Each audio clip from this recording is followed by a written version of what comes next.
Hello नमस्कार प्यारे कृषि अभ्यर्थियों। मैं देवाराम सारण आप सबका एक बार फिर से सरोकार एग्री इंस्टीट्यूट के इस डिजिटल प्लेटफॉर्म पर हार्दिक स्वागत एवं अभिनंदन करता हूं। तो डियर्स अपन है वो पिछले दो क्लासों के अंदर अपन एग्रोनॉमी की बात कर रहे थे। उसके अंदर अपन ने जनरल एग्रोनॉमी है वो डियर्स जनरल एग्रोनॉमी है वो अपन ने वो पढ़ लिया है, जिसके अंतर्गत अपन ने जनरल एग्रोनॉमी की बात करें डियर्स तो इसमें अपन ने एग्रोनॉमी की परिभाषा डेफिनेशन मींस और इसकी जनरल जो इन्फॉर्मेशन है उसके बारे में बात की। उसके अलावा अपन ने उसके बाद में क्रॉप क्लासिफिकेशन पढ़ा था। क्या पढ़ा था डियर्स? क्रॉप क्लासिफिकेशन, जिसमें अपन ने फसलों को विभिन्न आधारों के आधार पर वर्गीकृत किया था। और आज अपन अपन नया लेसन शुरू करने जा रहे हैं और आज अपन बात करेंगे डियर्स नए लेसन की। वो अपना आज का लेसन रहने वाला है, सेकंड लेसन है आज का अपना रहने वाला है, वो रहेगा अपना वेदर एंड क्लाइमेट का। क्या रहेगा dears? Weather and climate. Weather and किसकी बात करेंगे डियर्स? क्लाइमेट की है वो अपन बात करेंगे। मौसम और जलवायु की बात करेंगे। किसकी बात करेंगे डियर्स? वेदर एंड क्लाइमेट, यानी अपन बात करने वाले हैं आज मौसम और जलवायु की बात करने वाले हैं। आज अपन पढ़ेंगे अपना लेसन के अंदर आज का अपना लेसन रहेगा मौसम व जलवायु। मौसम एवं जलवायु की अपन वो बात करेंगे कि मौसम क्या होता है, जलवायु क्या होती है, उन सब के बारे में वो अपन बात करने वाले हैं। तो अपन जब भी कभी बात करते हैं डियर्स तो मौसम होता है वो अपने क्या होता है डियर्स? दीर्घकालीन अल्पकालीन समय होता है और कम छोटे क्षेत्र के लिए अपन मौसम का यूज करते हैं। किसका यूज करते हैं? अगर मैं बात करूं मौसम एवं जलवायु की डियर्स तो मौसम शब्द होता है, मौसम का अपन यूज करते हैं वो अल्पकालिक रूप के लिए करते हैं, कम समय के लिए करते हैं और कम स्थान के लिए, छोटे स्थान के लिए, जैसे गांव का मौसम हो गया, कस्बा हो गया। और अपन देखते हैं कि दिन में है मौसम है कई बार बदलता रहता है। जबकि अगर अपन जलवायु की बात करें डियर्स, क्लाइमेट की बात करें तो क्लाइमेट होता है वो दीर्घकालिक मौसम होता है। क्या होता है डियर्स? क्लाइमेट होता है वो दीर्घकालिक होता है और ये किसी बड़े क्षेत्र का होता है, कुछ छोटे क्षेत्र में है वो नहीं होता। ये अपन को है वो डियर्स ध्यान रखना है कि जो जलवायु होता है ये दीर्घकालिक वायुमंडलीय दशा होती है। और अगर अपन मौसम की बात करें डियर्स तो मौसम होता है वो अपना अल्पकालिक वायुमंडलीय दशा होती है। मौसम की बात करें तो मौसम क्या होता है? मौसम होता है वो अपने अल्पकालिक वायुमंडलीय दशा होती है। मौसम की बात करें अगर डियर्स तो ये होती है अपने अल्पकालिक वायुमंडलीय दशा। मौसम अपन किसको बोलते हैं? अल्पकालिक वायुमंडलीय दशा होती है। जैसे अगर अपन बात करें तो सुबह के समय वो अपने बारिश हो रही थी, सुबह अपन जब उठते हैं तब अपने बारिश हो रही है और अपन बाद में देखते हैं 12 बजे के बाद में, दोपहर के बाद में तेज धूप निकल गई तो मौसम चेंज हो जाता है। मौसम होता है वो कम समय के लिए रहता है और चेंज होता रहता है, परिवर्तित होता रहता है। और शाम के समय अपन देखते हैं कि ठंडी हवाएं चल रही है। तो वो इस प्रकार से है वो दिन में मौसम तीन बार हो गया। सुबह के समय बारिश थी, फिर दोपहर को है तेज धूप निकल गई और गर्मी लग रही थी। शाम की अपन ने बात की तो है वो ठंडी ठंडी शीत लहरें है वो चल रही है। तो अपने मौसम में वो चेंज हो सकता है, लेकिन जलवायु होता है वो चेंज नहीं होता है। और जलवायु की अगर मैं बात करूं डियर्स तो जलवायु होती है ये अपने दीर्घकालिक वायुमंडलीय दशा होती है। क्या होती है? दीर्घकालिक वायुमंडलीय दशा होती है। अगर क्वेश्चन आ जाए कि दीर्घकालिक वायुमंडलीय दशा क्या कहलाती है तो उसको दीर्घकालिक वायुमंडलीय, अपन अगर कंडीशंस की बात करें, दीर्घकालिक वायुमंडलीय दशा की बात करें तो दीर्घकालिक वायुमंडलीय दशा को अपन है वो जलवायु या क्लाइमेट बोलते हैं। क्या बोलते हैं डियर्स? जलवायु या क्लाइमेट बोलते हैं। और अगर अपन बात करें मौसम की तो मौसम होती है अल्पकालिक वायुमंडलीय दशा होती है, यानी कि कम समय की जो वायुमंडल की एटमॉस्फेयर की कंडीशंस होती है उसको अपन वेदर बोलते हैं। और लंबे समय तक एटमॉस्फेयर की कंडीशंस होती है उसको अपन है वो क्लाइमेट बोलते हैं। इसके अलावा अपन बात करें तो मौसम होता है डियर्स वो क्या होता है? अपने छोटे क्षेत्र का होता है। क्या होता है? छोटे क्षेत्र का, किसी छोटे क्षेत्र के अपन वायुमंडलीय दशा की बात करें तो उसको अपन क्या बोलते हैं डियर्स? मौसम बोलते हैं। और अपन वेदर की बात करें तो वेदर होता है वो दीर्घ क्षेत्र का होता है और मौसम होता है किसी छोटे क्षेत्र का होता है। क्या होता है? मौसम होता है वो किसी छोटे क्षेत्र का होता है, किसी छोटे क्षेत्र का होता है। छोटे क्षेत्र का हो गया, जैसे गांव हो गया, कस्बा हो गया, उसको अपन बोलते हैं मौसम। कि अपने गांव का मौसम कैसा है? आज अपन ऐसे थोड़े बोलते हैं आज गांव की जलवायु कैसी है, लेकिन अपन बोलते हैं राजस्थान की जलवायु आज कैसी है, राजस्थान की अपने जलवायु कैसी है, उष्ण जलवायु है, उपोष्ण जलवायु है, यहाँ पर शीतोष्ण जलवायु है, इस प्रकार से अपन बोलते हैं। जबकि अगर मैं मौसम की बात करूं तो अपन ऐसे थोड़े बोलता है राजस्थान का मौसम कैसा है। तो मौसम राजस्थान की अगर बात करें तो बाड़मेर में अपने अलग रहेगा, जोधपुर के अंदर अलग रहेगा और पूर्वी राजस्थान के अंदर ये मौसम अलग रहेगा। जब जैसलमेर के वो अंदर है वो चिलचिलाती धूप पड़ती है तो उस समय अपन उदयपुर की बात करें तो उदयपुर में इतने वो मौसम गर्म नहीं रहता, ठंडा मौसम रहता है। तो इस प्रकार मौसम होता है वो अपने क्या होता है, छोटे क्षेत्र का होता है, गांव का हो गया, कस्बों का हो गया। और मौसम होता है वो कम समय का होता है, क्या होता है, कम समय के लिए रहता है। मौसम कम समय के लिए रहता है। मौसम होता है वो परिवर्तित होता रहता है। एक दो घंटे, अगर मैंने अभी आपको एग्जांपल दिया था, सुबह सुबह के समय अपन उठते हैं तो बारिश होती है कभी कभार, फिर अपन दोपहर तक देखते हैं तो वहां पर अपने अपने क्षेत्र के अंदर वो गर्मी पड़ने लग जाती है, धूप है वो बढ़ जाती है, तो कम समय के लिए होता है। और जलवायु की बात करें तो ये दीर्घकालिक वायुमंडलीय दशा होती है, लंबे समय के लिए होती है और बड़े क्षेत्रों में होती है। इसके अलावा अपन बात करें तो जलवायु है वो डियर्स 30 से 33 वर्षों के मौसम का योग होता है। क्या, 30 से 33 वर्षों के मौसम का योग, वर्षों के मौसम का योग होता है, उसको अपन क्या बोलते हैं, जलवायु बोलते हैं, मौसम का योग। अगर अपन जलवायु की बात करें तो जलवायु होती है डियर्स, ये क्या होती है, 30 से 33 वर्षों के अंदर, 30 इयर्स के अंदर या फिर 33 इयर्स के अंदर जो भी मौसम होती है, उन मौसम का एवरेज अपन निकाल के, वो एवरेज होता है, उसको अपन क्या बोलते हैं डियर्स, उसको अपन वो जलवायु बोलते हैं। 30 से 33 वर्षों के मौसम के योग को है वो अपन डियर्स किसके नाम से जानते हैं, जलवायु के नाम से जानते हैं। उसके अलावा मैं बात करूं वेदर की, तो वेदर किस भाषा का शब्द है, तो ये वेदर है अपने ग्रीक लैंग्वेज का शब्द है। कौन सी भाषा का शब्द है, वेदर की। अगर अपन बात करें मौसम की बात करें तो मौसम अपने ग्रीक भाषा का शब्द है। और अपन जलवायु की बात करें डियर्स तो जलवायु भी है वो अपने ग्रीक भाषा का शब्द है। जलवायु भी क्या है डियर्स, अपने ग्रीक भाषा का है वो शब्द है। तो मुझे आशा है कि आपको समझ में आ गया मौसम और जलवायु क्या होती है। मौसम होती है वो समय समय पर परिवर्तित होते रहती है, लेकिन जलवायु होती है ये दीर्घकालिक वायुमंडलीय दशा होती है, इसको परिवर्तित होने में बहुत समय लगता है। जलवायु होती है ये 30 से 33 वर्षों के मौसम का योग होता है। तो अब आप है वो अपना नया लेसन शुरू कर दीजिए, ऊपर हेडिंग लगाइए वेदर एंड क्लाइमेट, और उसमें वेदर, अब वेदर के अंदर लिखिए, मौसम के अंदर है वो आपको लिखना है कि मौसम, हेडिंग लगाइए वेदर मौसम, और उसमें आपको लिखना है कि किसी स्थान की अल्पकालिक वायुमंडलीय दशा को मौसम कहते हैं। मौसम किसको बोलते हैं, किसी स्थान विशेष की अल्पकालिक वायुमंडलीय दशा को है वो अपन मौसम बोलते हैं। मौसम होता है वो किसी छोटे क्षेत्र का होता है, जैसे गांव का हो गया, कस्बे का हो गया। और मौसम होता है वो कम समय के लिए रहता है, जैसे दिन के किसी भाग का। जैसे सुबह के अगर मौसम की बात करें तो बारिश हो रही थी, और शाम का मौसम है वो ठंडा मौसम हो गया, इस प्रकार। और अपन को जलवायु के अंदर लिखना है डियर्स, क्लाइमेट के अंदर कि मौसम, जलवायु की अगर बात करें तो वायुमंडल की दीर्घकालिक वायुमंडलीय दशा को अपन किसके नाम से जानते हैं, जलवायु के नाम से वो डियर्स जानते हैं। दीर्घकालिक वायुमंडलीय दशा की मैं बात करूं तो दीर्घकालिक वायुमंडलीय दशा को है वो अपन किसी स्थान विशेष की दीर्घकालिक वायुमंडलीय दशा होती है, उसको जलवायु के नाम से जानते हैं। तो अपन को जलवायु में लिखना है किसी स्थान विशेष की दीर्घकालिक वायुमंडलीय दशा को जलवायु कहते हैं। जलवायु होती है ये 30 से 33 वर्षों के मौसम का योग होता है। उसके बाद में अपन को लिखना है कि जलवायु तथा मौसम में ये ग्रीक भाषा का शब्द है। किसकी भाषा, कौन सी भाषा का शब्द है, ग्रीक भाषा का है वो शब्द है।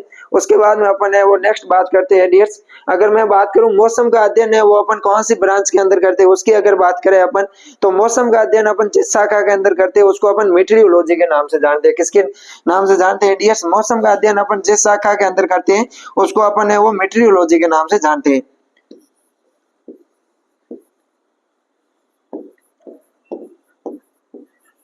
मेट्रियोलॉजी के नाम से वो अपन जानते हैं, जिसको अपन है वो मौसम विज्ञान बोलते हैं, मौसम विज्ञान।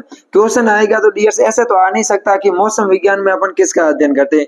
क्वेश्चन आएगा तो क्या आएगा कि मेट्रियोलॉजी में किसका अध्ययन करते हैं, या फिर क्वेश्चन ऐसे आएगा कि मौसम विज्ञान का अध्ययन है वो अपन, मौसम का अध्ययन है वो कौन सी ब्रांच में करते हैं। तो मौसम का अध्ययन अपन करते हैं वो मेट्रियोलॉजी में करते हैं। किसी कौन सी ब्रांच में करते हैं, मेट्रियोलॉजी में करते हैं। और अगर मैं बात करूं डियर्स मेट्रियोलॉजी की, तो अपन को पता है कि जिस शब्द के पीछे अपन को पता है लॉजी लगता है, LOGY लॉजी शब्द आता है, वो कौन सी लैंग्वेज के शब्द होते हैं, तो ये ग्रीक भाषा का शब्द है। मेट्रियोलॉजी की अगर बात करें अपन तो मेट्रियोलॉजी कौन सी भाषा का शब्द है डियर्स, मेट्रियोलॉजी है वो अपने ग्रीक लैंग्वेज के शब्द है। कौन सी लैंग्वेज के शब्द है, अगर मेट्रियोलॉजी की बात करें तो मेट्रियोलॉजी है वो अपने ग्रीक भाषा का शब्द है। कौन सी भाषा का शब्द है, ग्रीक भाषा का शब्द है। ये अपन को ध्यान रखना है, मेट्रियोलॉजी है वो ग्रीक भाषा का शब्द है। और मेट्रियोलॉजी की अगर बात करें तो ग्रीक भाषा के दो शब्द थे, मेट्रियोस और लोगस। कौन से शब्द से डियर्स, मेट्रियोस, ग्रीक भाषा की बात करें मेट्रियोस,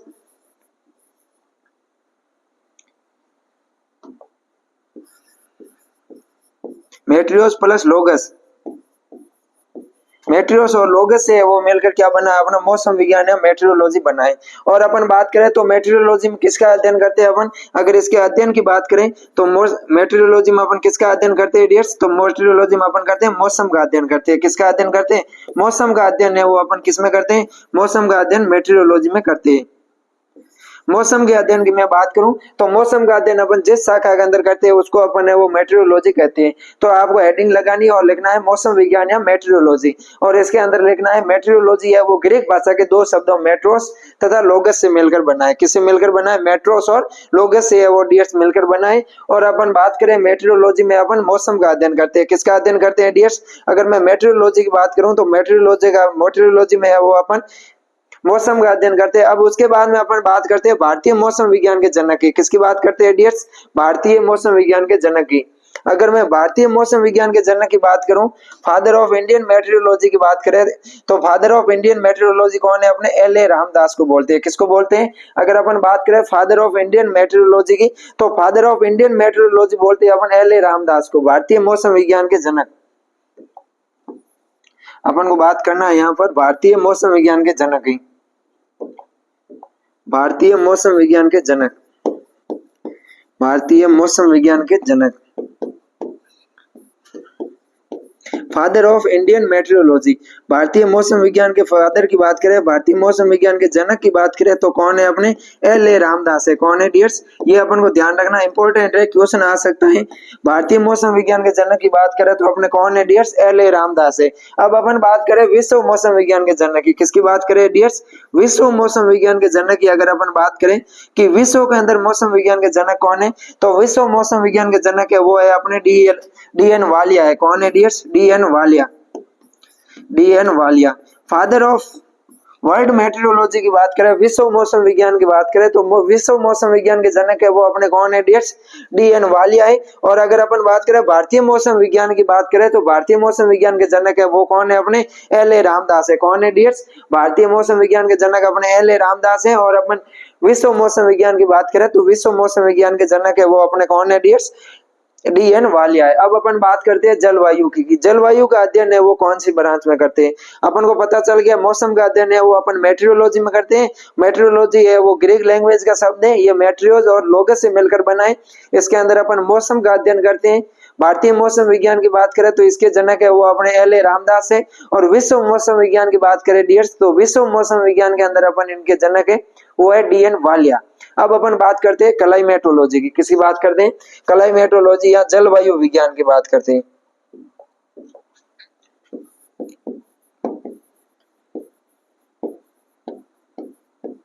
क्लाइमेटोलॉजी यहाँ जिसको अपन बोलते हैं जलवायु विज्ञान, क्या बोलते हैं डियर्स, जलवायु विज्ञान। अब अपन बात करते हैं क्लाइमेटोलॉजी या जलवायु विज्ञान। अगर मैं जलवायु विज्ञान की बात करूं डियर्स तो जलवायु विज्ञान अगर अपन बात करें क्लाइमेटोलॉजी की, कौन सी बात करें, क्लाइमेटोलॉजी की बात करें तो अपन को पता है लॉजी शब्द आ रहा है, यानी कि ये कौन सी भाषा का शब्द है, ग्रीक लैंग्वेज का शब्द है। अपन फर्स्ट क्लास के अंदर भी बात की थी कि जिसके पीछे लॉजी शब्द आ रहा है वो सारे ही ग्रीक लैंग्वेज के वर्ड है, लेकिन अपवाद है अपना वो है पोमोलॉजी। और जिसके पीछे कल्चर शब्द आता है वो लैटिन लैंग्वेज का शब्द है। ये डियर्स है वो अपन को ध्यान रखना है। अब अपन बात करते हैं क्लाइमेटोलॉजी की, तो क्लाइमेटोलॉजी है वो अपना ग्रीक लैंग्वेज का शब्द है। कौन सी लैंग्वेज का शब्द है, ग्रीक लैंग्वेज का शब्द है। और क्लाइमेटो शब्द है ये दो वर्ड से मिलकर बना है, क्लाइमा और लोगस से। किससे बना है, क्लाइमा और लोगस से वो मिलकर बना है। ये अपन को है वो डियर्स ध्यान रखना है। और अगर मैं बात करूं अपने क्लाइमा की बात करें अपन डियर्स तो क्लाइमेटोलॉजी है ये दो ग्रीक भाषा के दो शब्दों क्लाइमा, क्लाइमा तथा लोगस से मिलकर बना है। किससे मिलकर बना है, क्लाइमा तथा लोगस से मिलकर बना है। इसमें के है वो आएगा, सी नहीं आएगा, ये अपन को ध्यान रखना है। क्लाइमेटोलॉजी ग्रीक भाषा के दो शब्दों से क्लाइमा और लोगस से मिलकर बना होता है। और अगर अपन क्लाइमा के मीन्स की बात करें, किसकी बात करें, क्लाइमा के मीन्स की, यानी कि अगर क्लाइमा के अर्थ की बात करें कि क्लाइमा का अर्थ है वो क्या होता है, तो क्लाइमा का अपना मीन्स होता है वो होता है भूमि की ढाल। क्या होता है डियर्स, भूमि की ढाल। ये अपन को है वो ध्यान रखना, भूमि की ढाल। और इसमें अपन अध्ययन करते हैं क्लाइमेटोलॉजी में वो इसमें किसका अध्ययन करते हैं, अपन जलवायु का अध्ययन करते हैं। किसका अध्ययन करते हैं, क्लाइमेटोलॉजी में वो अपन जलवायु का अध्ययन करते हैं। किसका, अगर स्टडी की बात करें तो जलवायु की स्टडी करते हैं, जलवायु की स्टडी या जलवायु का अध्ययन करते हैं। ये अपन को है वो ध्यान रखना है। तो अब अपन बात करते हैं विश्व जलवायु विज्ञान के जनक। अगर अपन जलवायु विज्ञान के जनक की बात करें डियर्स, तो जलवायु विज्ञान के जनक है वो है अपने कोपेन। कौन है डियर्स? जलवायु विज्ञान के जनक, फादर ऑफ क्लाइमेटोलॉजी, जलवायु विज्ञान के जनक। अगर डियर्स फादर ऑफ क्लाइमेटोलॉजी जलवायु विज्ञान के जनक की बात करें तो अपने डियर्स जलवायु विज्ञान के जनक है वो है कोपेन। कौन है? कोपेन। तो अपन हेडिंग लगाइए क्लाइमेटोलॉजी, अपने सेकंड हेडिंग है क्लाइमेटोलॉजी, और इसमें लिखिए जलवायु विज्ञान क्लाइमेटोलॉजी। ये क्लाइमेटोलॉजी है वो ग्रीक भाषा का शब्द है जो क्लाइमा और लोगस से मिलकर बना होता है, और जिसमें क्लाइमा की अगर बात करें तो क्लाइमा का अर्थ होता है भूमि की ढाल। तो जलवायु अपन क्लाइमेटोलॉजी में है वो जलवायु का अध्ययन करते हैं। किसका अध्ययन करते हैं डियर्स? जलवायु का अध्ययन करते हैं। जलवायु की स्टडी है वो अपन किस में करते हैं? क्लाइमेटोलॉजी में वो करते हैं, अपन जलवायु का अध्ययन करते हैं। और जलवायु विज्ञान के जनक की बात करें डियर्स, तो जलवायु विज्ञान के जनक है वो अपने कौन है? कोपेन है। अब अपन बात करते हैं इसे आगे IMD की, भारतीय मौसम विभाग की। किसकी बात करेंगे डियर्स? अब अपन बात करते हैं भारतीय मौसम विभाग की। भारतीय मौसम विभाग अपने 2-3 संस्थान है, उन संस्थानों की बात करते हैं। वेदर क्लाइमेट से रिलेटेड ये संस्थान है।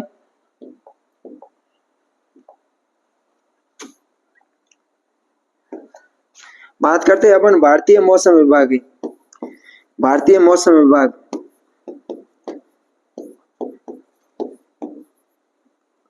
भारतीय मौसम विभाग की अगर अपन बात करें डियर्स, IMD की, इंडियन मेट्रोलॉजी डिपार्टमेंट की अपन बात करें, भारतीय मौसम विभाग की स्थापना की बात करें तो इसकी स्थापना है वो कब की गई? 1875 में की गई। कब की गई?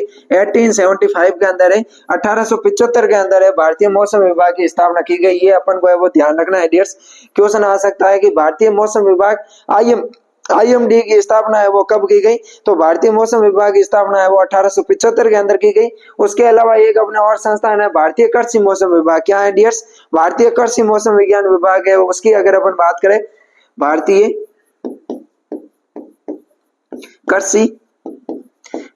कृषि मौसम विज्ञान विभाग, भारतीय कृषि मौसम विज्ञान विभाग की बात करते हैं। किसकी बात करते हैं डियर्स? अपन भारतीय कृषि मौसम विज्ञान विभाग की बात करते हैं। तो भारतीय कृषि मौसम विज्ञान विभाग की स्थापना है वो नई दिल्ली में की गई। कहाँ की गई? इसकी स्थापना है वो नई दिल्ली में की गई थी। नई दिल्ली के अंदर है वो भारतीय कृषि मौसम विज्ञान विभाग की स्थापना की गई। और अगर अपन बात करें कि भारतीय कृषि मौसम विज्ञान विभाग की स्थापना है वो नई दिल्ली में की गई और कब की गई, उनकी अगर अपन बात करें डियर्स, तो उनकी स्थापना है वो अपने 1932 के अंदर की गई, 1932 के अंदर की गई। कब की गई? 1932 के अंदर, 1932 के अंदर नई दिल्ली के अंदर है वो भारतीय कृषि मौसम विज्ञान विभाग की है वो स्थापना की गई। और भारतीय मौसम विज्ञान विभाग की बात करें डियर्स, तो इसकी स्थापना है वो 1875 में, 1875 के अंदर है वो की गई। उसके अलावा अपना आता है विश्व मौसम संगठन WMO। क्या आता है? विश्व मौसम संगठन, विश्व मौसम संगठन, विश्व मौसम संगठन। अगर मैं डियर्स विश्व मौसम संगठन की बात करूं, WMO की बात करें, किसकी बात करें? WMO, वर्ल्ड मेट्रोलॉजी ऑर्गेनाइजेशन, विश्व मौसम संगठन की बात करें तो इसकी स्थापना है वो अपने कहाँ की गई? इसकी स्थापना 1951 के अंदर की गई। स्थापना कब की गई? 1951 में की गई। कब की गई? इसकी स्थापना है वो अपने 1951 में वो की गई थी। और अपन बात करें कि कहाँ पर की गई थी, तो इसकी स्थापना अपने की गई थी, वह की गई थी जिनेवा स्विट्जरलैंड में की गई थी। कहाँ कर की गई थी? Geneva Switzerland, Geneva Switzerland, Geneva Switzerland के अंदर है वो विश्व मौसम संगठन WMO की स्थापना है वो की गई। तो इन 3 संस्थानों के बारे में वो आप लिखिए।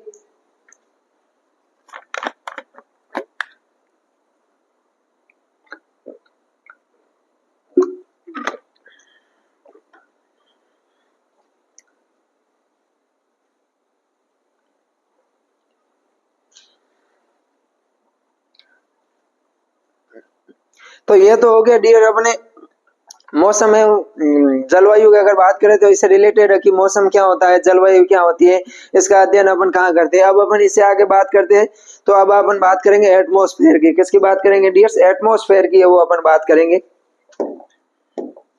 जिसको अपन वायुमंडल बोलते हैं। क्या बोलते हैं? वायुमंडल। अब अपन बात करेंगे वायुमंडल की। वायुमंडल, एटमॉस्फेयर।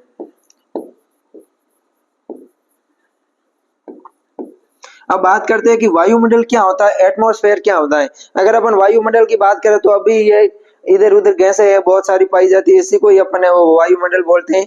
अब बात करेंगे वायुमंडल या एटमॉस्फेयर क्या होता है। अगर मैं वायुमंडल या एटमॉस्फेयर की बात करूं डियर्स, तो वायुमंडल होता है वो रंगहीन, गंधहीन, स्वादहीन गैसों का आवरण होता है। क्या होता है डियर्स? रंगहीन, गंधहीन और स्वादहीन गैसों के आवरण को ही अपन क्या बोलते हैं? एटमॉस्फेयर के नाम से है वो जानते हैं अपन, वायुमंडल के नाम से जानते हैं। अगर मैं बात करूं वायुमंडल का अपन किसको बोलते हैं, तो अपने ये चारों ओर गैसें पाई जाती है, इन गैसों को ये वो अपन गैसों का आवरण होता है, इसी को ये वो अपन वायुमंडल बोलते हैं, एटमॉस्फेयर बोलते हैं। तो इसके अपन अगर सिस्टमेटिक डेफिनेशन की बात करें वायुमंडल की, कि वायुमंडल क्या होता है, तो वायुमंडल होता है वो पृथ्वी के चारों ओर पाए जाने वाले रंगहीन गैसें होती है, ये रंगहीन होती है, स्वादहीन होती है और कैसी होती है? गंधहीन होती है। गंधहीन गैसों का आवरण होता है, उसको अपन क्या बोलते हैं डियर्स? उसको अपन है गैसों का आवरण, उसको है वो अपन वायुमंडल के नाम से जानते हैं। अगर बात आए वायुमंडल क्या होता है, कि पृथ्वी के चारों ओर पाए जाने वाले रंगहीन, गंधहीन और स्वादहीन गैसों का आवरण होता है, उसको अपन किसके नाम से जानते हैं? वायुमंडल के नाम से वो जानते हैं। अब अपन बात करें वायुमंडल की ऊंचाई की, किसकी बात करें डियर्स? अगर मैं बात करूं वायुमंडल की ऊंचाई की, कि वायुमंडल की ऊंचाई होती है वो कितनी होती है, तो वायुमंडल की ऊंचाई होती है वो 1600 किलोमीटर होती है। कितनी होती है डियर्स? वायुमंडल की ऊंचाई होती है 1600 किलोमीटर होती है। ये ध्यान रखना क्वेश्चन, वायुमंडल की ऊंचाई कितनी होती है। अगर अपन बात करें एटमॉस्फेयर की हाइट की, तो एटमॉस्फेयर की हाइट होती है, वायुमंडल की ऊंचाई होती है वो कितनी होती है? 1600 किलोमीटर होती है। उसके अलावा अपन बात करें वायुमंडल में नमी की मात्रा, किसकी बात करें डियर्स? वायुमंडल के अंदर अपन नमी की मात्रा की बात करें, तो वायुमंडल के अंदर नमी की मात्रा होती है 1 से 4% होती है। कितनी होती है? वायुमंडल के अंदर अगर अपन नमी की बात करें, तो वायुमंडल के अंदर नमी की मात्रा होती है डियर, वो कितनी होती है? 1 से 4% होती है। अपन कभी कभार जब फ्रिज से बोतल को बाहर रखते हैं अगर अपन, तो उसके चारों ओर क्या हो जाती है, वो पानी की बूंदें आकर है वो इकट्ठा हो जाती है, वो नमी के कारण होता है। और वायुमंडल की अगर बात करें, तो वायुमंडल के अंदर नमी पाई जाती है वो अपने 1 से 4% पाई जाती है। वायुमंडल की ऊंचाई की बात करूं डियर्स, तो वायुमंडल की ऊंचाई होती है वो लगभग 1600 किलोमीटर होती है। कितनी होती है डियर्स? वायुमंडल की ऊंचाई होती है वो अपने लगभग 1600 किलोमीटर होती है। और अगर बात करें वायुमंडल में, तो रंगहीन, गंधहीन और स्वादहीन गैसों का क्या होता है डियर्स? आवरण होता है। अब अपन बात करते हैं वायुमंडल के वर्गीकरण की, तो वायुमंडल को तापमान के अंतर के आधार पर है वायुमंडल को 4 परतों में वो बांटा गया, 4 जोन्स में बांटा गया। किसके आधार पर? अगर अपन बात करें तो तापमान के अंतर के आधार पर वायुमंडल को है वो 4 क्षेत्रों में, वो 4 मंडलों में बांटा गया है, 4 जोन्स में बांटा गया है।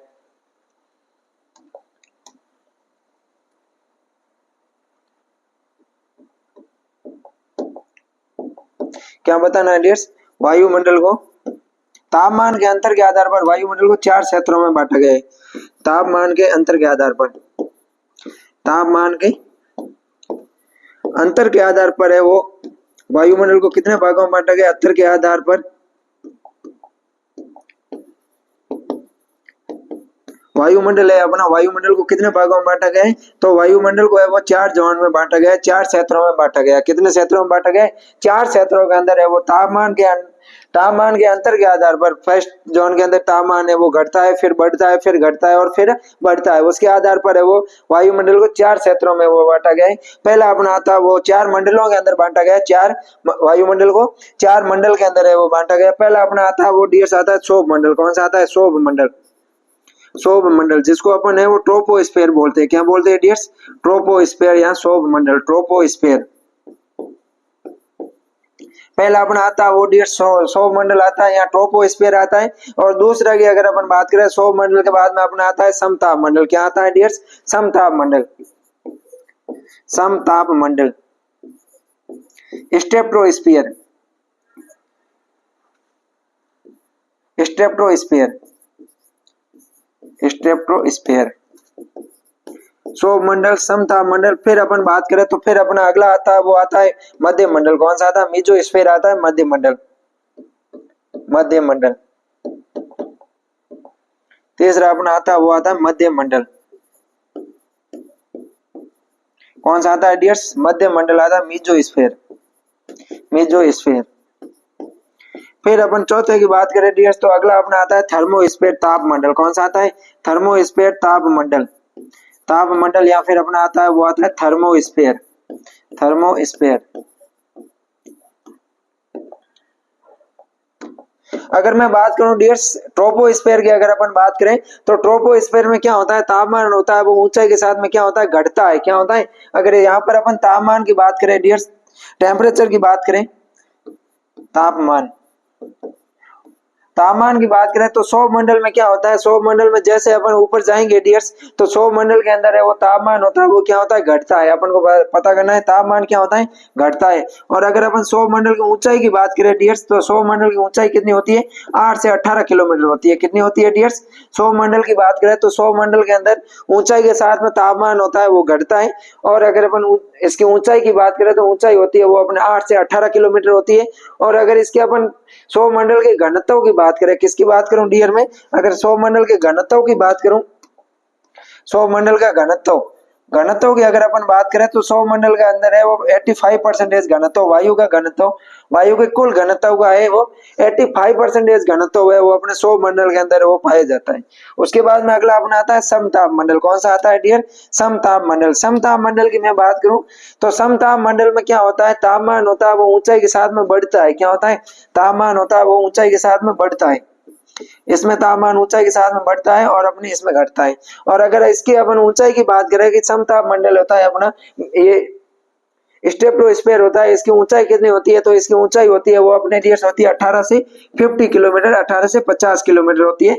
और इसके अगर अपन वायु घनत्व की बात करें, एटमॉस्फेयर वायु घनत्व की बात करें तो 50% होती है। कितना होती है, वायु घनत्व होता है वो अपना 50% होता है। उसके अलावा अगर मैं बात करूं आपको तो वायुमंडल के 40 किलोमीटर के अंदर, कितनी, वायुमंडल के 40 किलोमीटर की बात करें तो वायुमंडल के 40 किलोमीटर के अंदर है वो लगभग 90% वायु घनत्व पाया जाता है। कितना पाया जाता है, अगर अपन बात करें वायुमंडल के नीचे से 40 किलोमीटर ऊंचाई तक अपन जाते हैं, 40 किलोमीटर ऊंचाई तक जाते हैं, तो वायुमंडल का लगभग 90% वायु घनत्व है वो अपना पाया जाता है। तो सौर मंडल के अंदर 85% वायु घनत्व पाया जाता है। उसके बाद में अपना आता है समताप मंडल, और समताप मंडल में वो लगभग 50% वायु घनत्व पाया जाता है।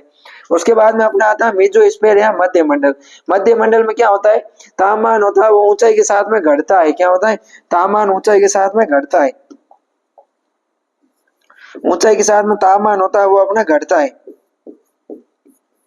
और अगर ऊंचाई की बात करें अपन तो 50 से 80 किलोमीटर होती है, 50 टू 80 किलोमीटर होती है। कितनी होती है डियर्स, 50 टू 80 किलोमीटर होता है वो मध्य मंडल की ऊंचाई होती है। फिर अपना अगला आता है, ये होता है अपना कोल्ड जोन होता है, मध्य मंडल होता है ये सबसे ठंडा होता है, कोल्ड जोन होता है। फिर अपना आता है ताप मंडल। कौन सा आता है, थर्मोस्फीयर ताप मंडल आता है। अगर मैं ताप मंडल की बात करूं, थर्मोस्फीयर की बात करूं तो इसमें अपना तापमान है वो ऊंचाई के साथ में क्या होता है डियर्स, बढ़ता है। और अगर अपनी ऊंचाई की बात करें तो 80 किलोमीटर से अधिक होती है। कितनी होती है, 80 किलोमीटर से वो ऊंचाई होती है वो अधिक होती है। तो अपन को अपने वायुमंडल को है वो तापमान के आधार पर मुख्य रूप से 4 भागों में वो बांटा गया है, 4 क्षेत्रों के अंदर बांटा गया है। सौर मंडल, समताप मंडल, मध्य मंडल और ताप मंडल। ये अपने 4 मंडल हो गए, troposphere, stratosphere, mesosphere and thermosphere. और इसमें तापमान होता है पहले तो घटता है, फिर बढ़ता है, फिर घटता है और फिर बढ़ता है। वायु घनत्व की बात करें तो सौर मंडल के अंदर 85% वायु घनत्व आ जाता है। समताप मंडल की बात करें तो 50% है वो वायु घनत्व आ जाता है।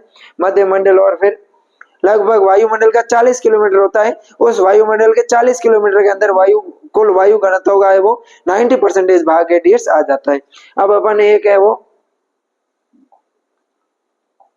देखते हैं, अपन एक फोटो के माध्यम से देखते हैं। यहाँ पर अपन देखते हैं कि ये तो अपना हो गया ट्रोपोस्फीयर हो गया, जिसको अपन सौर मंडल बोलते हैं। क्या बोलते हैं, सौर मंडल बोलते हैं। और अगर अपन सौर मंडल की बात करें डियर्स, तो सौर मंडल की ऊंचाई कितनी होती है, 8 से 18 किलोमीटर होती है। कितनी होती है डियर्स, 8 से 18 किलोमीटर होती है। उसके अलावा मैं सौर मंडल की बात करूं तो अपने मौसम संबंधी जितनी भी दैनिक गतिविधियां हैं, जैसे बादलों का गरजना, बारिश होना या फिर बिजली कड़कना, ये सभी घटनाएं कहाँ होती है, सौर मंडल के अंदर होती है। कौन से मंडल में होती है, सौर मंडल के अंदर है वो होती है।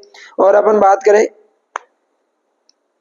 सौर मंडल की, तो सौर मंडल के अंदर होता है वो वायु घनत्व कितना होता है डियर्स, ये होता है 85%। सर्वाधिक वायु घनत्व की अगर अपन बात करें तो सर्वाधिक वायु घनत्व सौर मंडल के अंदर होता है।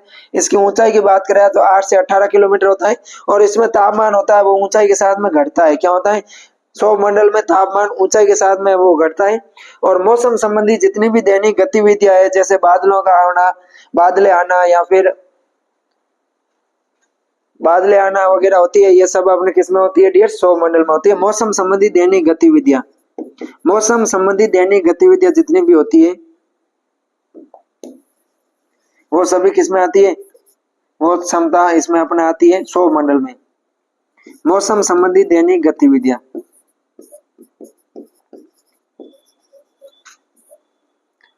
मौसम संबंधी दैनिक गतिविधियां होती है वो किसके अंदर आती है डियर्स, वो अपने सौर मंडल के अंदर है वो आती है। सौर मंडल के बाद में अपन बात करें तो सौर मंडल के बाद में अपना आता है स्ट्रेटोस्फीयर। कौन सा आता है डियर्स, स्ट्रेटोस्फीयर आता है, जिसको अपन समताप मंडल बोलते हैं। क्या बोलते हैं डियर्स, समताप मंडल बोलते हैं। स्ट्रेटोस्फीयर आता है जिसको अपन है वो समताप मंडल बोलते हैं। क्या बोलते हैं, समताप मंडल। अगर समताप मंडल की बात करें, समताप, पहले तो अपन देखते हैं समताप मंडल की ऊंचाई की। तो समताप मंडल की ऊंचाई होती है वो अपने 15 किलोमीटर होती है, 18 टू 15 किलोमीटर होती है। कितनी होती है, 18 टू 15 किलोमीटर होती है। 18 से 50 किलोमीटर है वो इसकी ऊंचाई होती है। और इसमें अगर अपन तापमान की बात करें तो ऊंचाई के साथ में तापमान होता है वो बढ़ता है। क्या होता है, ऊंचाई के साथ में तापमान है वो बढ़ता है। और अगर अपन बात करें स्ट्रेटोस्फीयर एंड ट्रोपोस्फीयर की, किसकी बात करें डियर्स, स्ट्रेटोस्फीयर एंड ट्रोपोस्फीयर की बात करें तो स्ट्रेटोस्फीयर एंड ट्रोपोस्फीयर के बीच में एक है वो परत पाई जाती है, जहां पर तापमान होता है वो स्थिर रहता है, न तो घटता है न ही बढ़ता है। उस परत को है वो अपन किसके नाम से जानते हैं, ट्रोपोपॉज के नाम से जानते हैं। किसके नाम से जानते हैं डियर्स, ट्रोपोपॉज के नाम से जानते हैं, ट्रोपोपॉज। ट्रोपोपॉज होती है डियर्स, वो क्या होती है, सौर मंडल और समताप मंडल को है वो अलग करने का कार्य करती है। सौर मंडल और समताप मंडल को अलग अलग करने का कार्य करती है वो अपने कौन करती है, ट्रोपोपॉज करती है। और यहाँ पर तापमान होता है वो स्थिर रहता है। उसके बाद में अपना आता है समताप मंडल। समताप मंडल के अंदर क्या होती है, वायुयान वगैरह होते हैं, ये चलते हैं। क्या होते हैं, वायुयान वगैरह। अपने जो चील गाड़ी होती है, चील गाड़ी उड़ती है, वो कहाँ उड़ती है, इस सौर मंडल की अपर लेयर में उठती है, यानी कि अपने समताप मंडल में हटती है। अगर क्वेश्चन आए एग्जाम के अंदर कि वायुयान है वो कौन से वायुमंडल के जोन के अंदर उड़ती है, तो अपन को बताना है समताप मंडल के अंदर है वो अपने वायुमंडल उड़ती, ये चील गाड़ी वगैरह वायुयान वगैरह है वो उड़ते हैं। उसके बाद में अगर अपन बात करें तो इसमें समताप मंडल में ऊंचाई के साथ में तापमान में क्या होती है डियर्स, कमी आती है। फिर अपना अगला आता है मीजोस्फीयर। कौन सा आता है डियर्स, मीजोस्फीयर। अगर अपन मीजोस्फीयर की बात करें जिसको अपन मध्य मंडल बोलते हैं, क्या बोलते हैं, मध्य मंडल, या फिर अपन मीजोस्फीयर। मीजोस्फीयर की बात करें तो मीजोस्फीयर की हाइट होती है वो 50 से 80 किलोमीटर होती है। कितनी होती है, इसकी अगर अपन ऊंचाई की बात करें 50 टू 80 किलोमीटर होती है। 50 से 80 किलोमीटर है वो इसकी ऊंचाई होती है, किसकी, मेसोस्फीयर या मध्य मंडल की। और अपन अगर इसके मेसोस्फीयर की बात करें डियर्स, मध्य मंडल की मैं बात करूं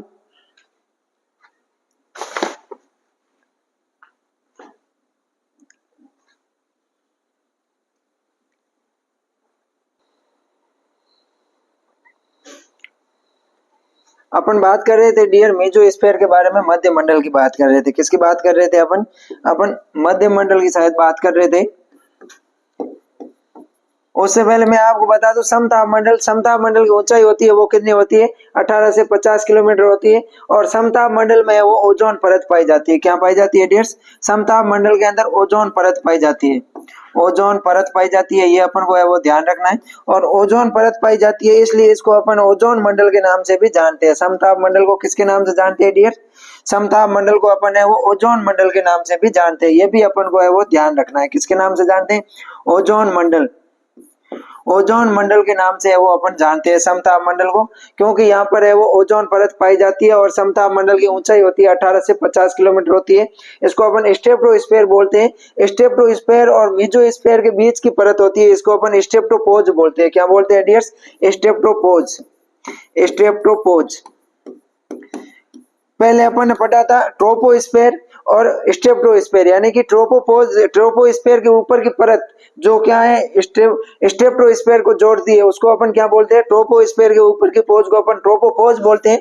ठीक उसी प्रकार स्ट्रेटोस्फीयर की ऊपरी परत होती है उसको अपन स्ट्रेटोपोज के नाम से जानते हैं। किसके नाम से जानते हैं डियर, स्ट्रेटोपोज के नाम से जानते हैं, स्ट्रेटोपोज, स्ट्रेटोपोज के नाम से वो डियर जानते हैं। स्ट्रेटोपोज क्या होती है, तो ये अपना मेसोस्फीयर और स्ट्रेटोस्फीयर के बीच की ये परत होती है ना, ये इसको अपन है वो स्ट्रेप्टोपोज के नाम से वो डियर्स जानते हैं। समताप मंडल की मैं बात करूं तो इसमें ओजोन परत पाई जाती है, इसलिए अपन को है वो इसको ओजोन मंडल के नाम से भी जानते हैं। और ओजोन परत की मैं बात करूं तो ओजोन परत होती है वो अपने सूर्य से आने वाली हानिकारक पराबैंगनी किरणें होती है उनको रोकने का कार्य करती है। जो अल्ट्रावायलेट रेडिएशंस होती है उन अल्ट्रावायलेट रेडिएशंस को है वो रोकने का कार्य करती है। तो ओजोन परत क्या कार्य करती है, सूर्य से आने वाली हानिकारक अपने पराबैंगनी किरणों को रोकने का कार्य करती है। हानिकारक पराबैंगनी किरणों को रोकती है, पराबैंगनी किरणों को रोकती है। पराबैंगनी किरणें होती है जिसको अपन अल्ट्रावायलेट बोलते हैं, यूवी बोलते हैं। यूवी किरणों को है वो रोकने का कार्य कौन करती है, डियर्स ओजोन परत करती है। और ये है अपने समताप मंडल के अंदर पाई जाती है। समताप मंडल और मध्य मंडल के बीच की परत को है वो अपन स्ट्रेप्टोपोज के नाम से वो डियर्स जानते हैं। उसके अलावा मैं बात करूं तो अपन ने वो बात कर ही ली है कि लगभग 40 किलोमीटर के अंदर है वो वायुमंडल का 90% भाग है वो आ जाता है। अब अपन बात करते हैं मीजोस्फीयर की। किसकी बात करते हैं डियर्स, मीजोस्फीयर की है वो अपन बात करते हैं। तो मीजोस्फीयर की अगर मैं इसकी मीजोस्फीयर के ऊंचाई की बात करूं, किसकी बात करूं, मीजोस्फीयर की ऊंचाई की बात करें तो अपने कितनी आती है, 50 से 80 किलोमीटर आती है। 50 to 80 किलोमीटर होती है। कितनी होती है, मीजोस्फीयर की अपनी ऊंचाई होती है डियर्स वो 50 to 80 किलोमीटर होती है। और अपन बात करते हैं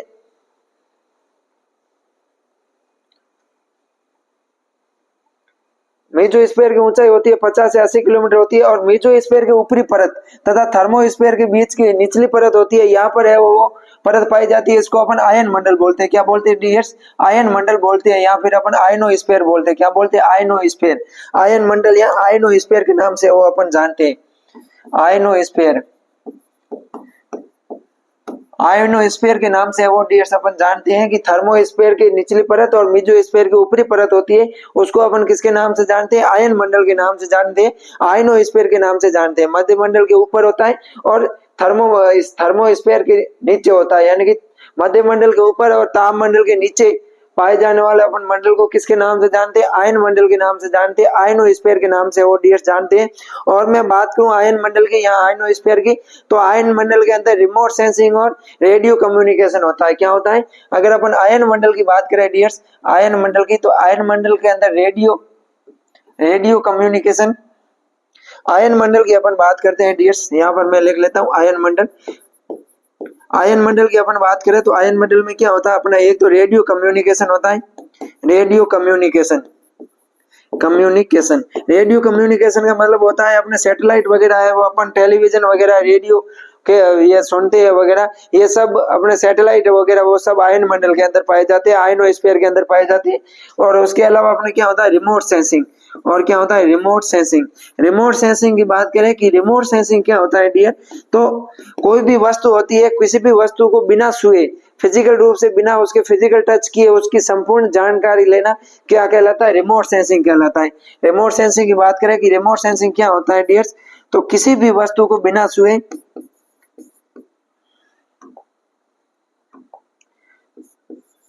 किसी भी वस्तु को, कोई भी वस्तु है अपनी, उस वस्तु को बिना टच किए या बिना